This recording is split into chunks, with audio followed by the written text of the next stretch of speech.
Était désactivé, donc forcément vous m'entendez pas. Donc je dis que je suis de retour et que je suis avec Ludovic. Bienvenue Ludo. Bonjour. Alors est-ce que tu peux nous parler un petit peu de qui tu es, quelle est ton activité, qu'est-ce que tu fais sur Anime Focal Expo? Mais il n'y a pas de souci. Alors je suis blogueur. Alors c'est pas mon activité au quotidien. J'ai un travail à côté, mais c'est vrai que je suis présent sur beaucoup de conventions. Je couvre des conventions. Je parle de l'actualité du jeu vidéo, de l'actualité high-tech, je teste du matériel, voilà, tout ce qui tourne autour de la culture geek en fait. C'est très large. Et du coup, donc aujourd'hui, t'es sur du format écrit, c'est ça? T'es sur du format vidéo? C'est ça. Alors, actuellement, je fais du format écrit. Mon but, après, c'est de pousser un petit peu vers le podcast, qui est pas très couvert à l'heure actuelle. C'est un média, enfin un modèle qui est pas très couvert. Donc voilà, j'ai envie de me lancer dedans, de tester ça, voir ce que ça donnait, voir si je peux trouver mon public et évoluer. Du coup, belle transition avec notre invité précédent des Waves Avengers, hein, qui faisait de la fiction audio. Et c'est vrai que le podcast aujourd'hui, on en parlait, hein, tout ce qui est audio, c'est en train de, ça monte exactement. Alors, est-ce que tu as eu, au-delà de ça, une actualité particulière en ce moment, là, de la reprise des salons? Est-ce que, au-delà d'une actualité, est-ce qu'on va te retrouver sur d'autres conventions? Est-ce que tu vas en couvrir d'autres? Alors oui, ça y est, ben, c'est reparti, enfin.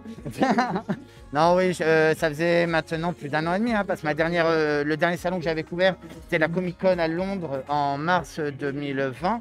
Donc je suis rentré en France la veille de notre confinement en fait. Depuis, je n'ai strictement rien fait, à part la coupe de pouvoir, mais là je suis dans l'équipe organisatrice, donc c'est encore à part. Sinon, ouais, maintenant ça s'est repris, j'étais là pour Animal Focal et bientôt je serai en août à Orléans parce qu'ils ont un petit salon qui va avoir lieu autour du jeu de société.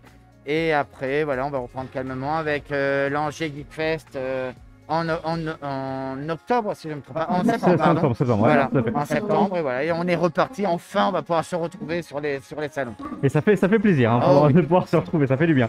Et du coup, j'imagine que tu as eu le temps ici de faire un petit peu le tour. Oui. Petit coup de cœur, petite chose que tu as remarqué qui t'a bien plu? Ouais, ils sont juste derrière. C'est une petite BD autour de la culture geek qui s'appelle Airsoft by Team. Et je suis passé d'une fois devant son stand, 2 fois, 3 fois. J'ai fini par lui acheter la BD. J'adore son dessin, sa façon de dessiner. Ouais, les conférences aussi étaient de très grande qualité, faut l'avouer. Après, on est sur une première édition. Il y a des choses qui sont améliorées. Je suis sûr qu'ils ont pris des notes. Voilà. J'aime pas juger sur la première édition, on verra sur la deuxième édition s'ils ont appris de leurs erreurs, même si c'est pas réellement des erreurs. Oui, c'est pas vraiment des erreurs. Voilà. On notera nous le placement du stand avec le son Ouais. qui nous oblige à manipuler, mais en tout cas c'est quand même pas mal. Et Airsoft Team, on recevra l'auteur tout à l'heure normalement, si tout se passe bien, s'il est dispo, parce qu'au final il a pas mal de monde aussi. Oui, il devait pas être là ce dimanche, il devait être là qu'hier, et au final il a quand même beaucoup de monde. Ouais. Voilà, mais en tout cas merci beaucoup. On retrouve du coup dans la description les liens pour accéder à tes différents médias et à tes différentes actus. Et on se retrouve du coup peut-être à l'Angers Geek Fest. Carrément. Salut, merci et à tous.